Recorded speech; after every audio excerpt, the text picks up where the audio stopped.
Boa noite, meu nome é Júlia Oliveira e esse é meu trabalho para a disciplina de Fundamentos da Ciência da Informação sobre curadoria digital. Bom, primeiramente, curadoria é um termo polissêmico. Então, o seu significado específico, ele depende do contexto em que ele é aplicado. Curadoria, então, vem da palavra em latim, que é curare, que significa cuidado, custódia, preservação e salvaguarda. Alguns autores ainda afirmam que o termo foi usado inicialmente em 435 a.C., para se referir àquele que preservava o patrimônio de devedores inadimplentes para que os seus credores não destruíssem o patrimônio enquanto o seu caso fosse julgado em tribunal. No século XVII, os termos curador e curadoria passam a ser utilizados no âmbito daquelas pessoas que são responsáveis por organizar amostras artísticas, espetáculos artísticos, amostras em museus. E esse significado ele não só perdura, como também se ampliou para bibliotecas, por exemplo, e também foi para o meio digital. Nas décadas de 60 e 70, ele também passa a ser usado para aqueles que têm o cuidado sistemático com espécimes científicos. E em 2003, o termo foi cunhado curadoria digital nos âmbitos da ciência da informação e ciência da computação. Então, o significado da curadoria digital na CI, ela vem desse significado que surgiu no século XVII, herdando então muito do campo das artes e da museologia especificamente.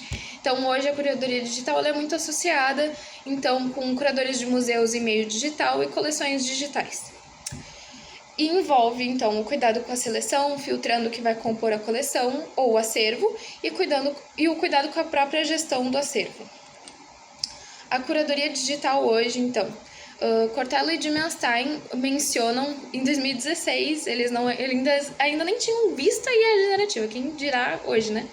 Mas já em 2016 abordavam como a produção de informação e a disseminação cada vez maior exige uma curadoria digital que façamos, né? Pois estamos constantemente e cada vez mais sobrecarregados com informação. A gente ainda vê no curso de Bíblia e provavelmente nos outros cursos que compõem, né, que estão ali embaixo do guarda-chuva da ciência da informação, os conceitos de informação, misinformation e desinformação, que são informações verídicas, que podemos acreditar, ou então informações equivocadas, que são compartilhadas não intencionalmente, e aquelas informações que têm o objetivo de desinformar, né? Então, cada vez mais estamos sobrecarregados com todos esses tipos de informação. Nesse contexto, então, a curadoria digital está relacionada à curadoria cultural, que é a capacidade de selecionar informações e conteúdos pertinentes ao seu próprio desenvolvimento profissional e pessoal. A curadoria digital na CI, então, ela tem o foco na mediação da informação, selecionando conteúdos de fontes diversas, com base nos interesses de um público específico. E o seu fluxo seria, então, a pesquisa, contextualização, organização e compartilhamento. Para a Siebra, a curadoria digital envolve a gestão planejada e intencional, a adição de valor e a preservação de objetos digitais durante seu ciclo de vida para a promoção do seu acesso, uso e reuso para atender gerações atuais e futuras de usuários. Então, para a prática da curadoria digital na ciência da informação, seria necessária uma equipe multidisciplinar. Seriam necessárias, então, pessoas que entendem de tecnologia, dos sistemas específicos que estão sendo abordados, do assunto, né, dos dados ou das informações que estão sendo curadas, uma pessoa mediadora. Então, uma equipe multidisciplinar. Dependendo do objeto a ser curado, a nomenclatura pode ser especializada, então, curadoria de dados, curadoria de objetos digitais. Basta abrir o LinkedIn que dá para ver vários tipos. O foco é evitar, então, a perda de dados, garantir uso e reuso a longo prazo.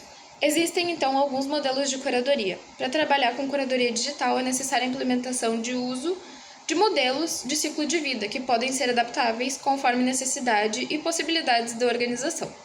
Um dos mais famosos é o Digital Curation Center, ou DCC. Esse modelo possui ações que envolvem descrição e representação da informação, planejamento da preservação, acompanhamento e participação da comunidade, curadoria e preservação, conceitualização, criação e ou recebimento, avaliação e seleção, arquivamento, ações de preservação, armazenamento, acesso, uso e reuso e transformação, e ações ocasionais como eliminação, descarte, reavaliação e migração.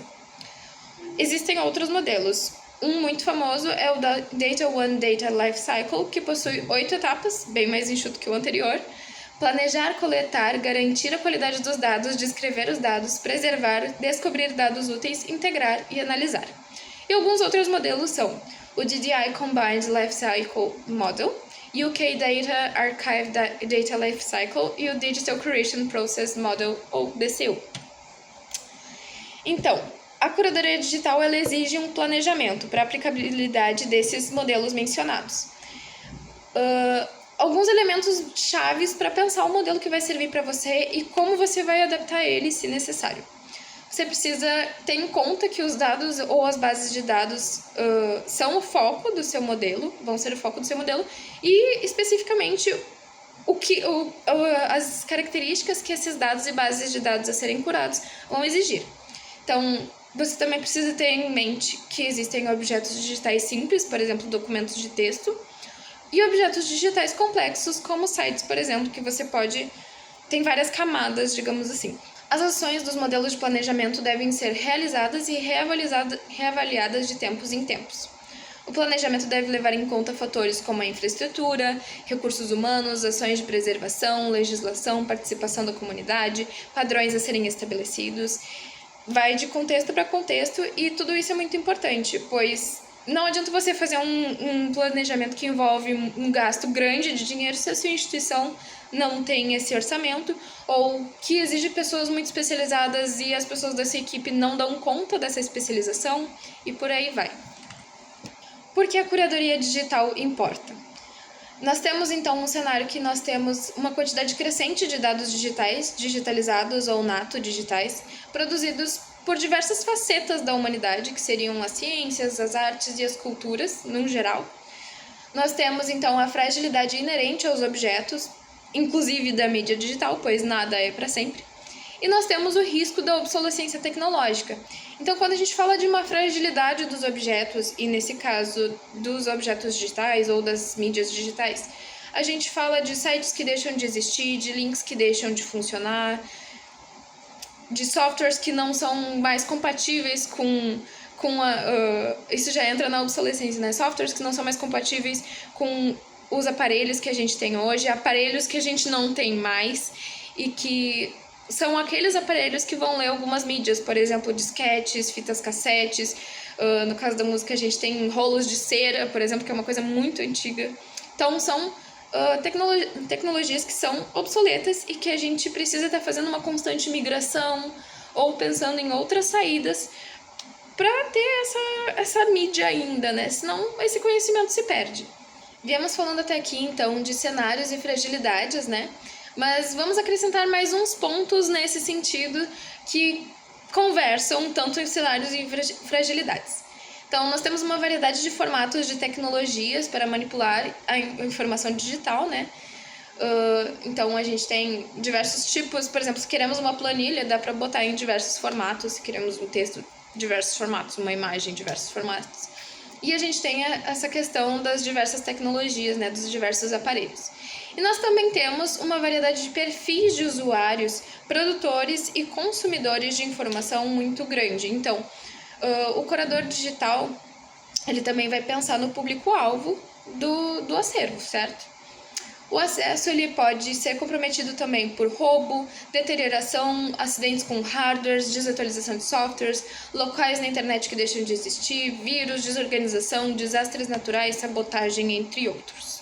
Alguns desafios, para se somar tudo isso que foi dito, alguns desafios da curadoria digital, mais no sentido do trabalho do curador mesmo. A gente tem o desafio, então, de estabelecer autenticidade, confiabilidade, integridade, procedência, direitos autorais, respeitá-los, né? Manter aquelas informações seguras, respeitar a privacidade e a presença no meio virtual e não físico, que envolve também uma certa resistência, certo? Que a gente tem inicialmente de aprender coisas novas, principalmente quando elas estão num meio virtual, né? Não uma coisa aqui e agora, um meio potencial. Então, para muita gente isso pode ser uma dificuldade.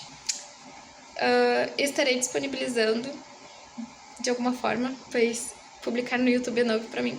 Estarei disponibilizando os slides que criei, a apresentação que criei, com as referências certinho também das obras que foram base para essa apresentação. Muito obrigada!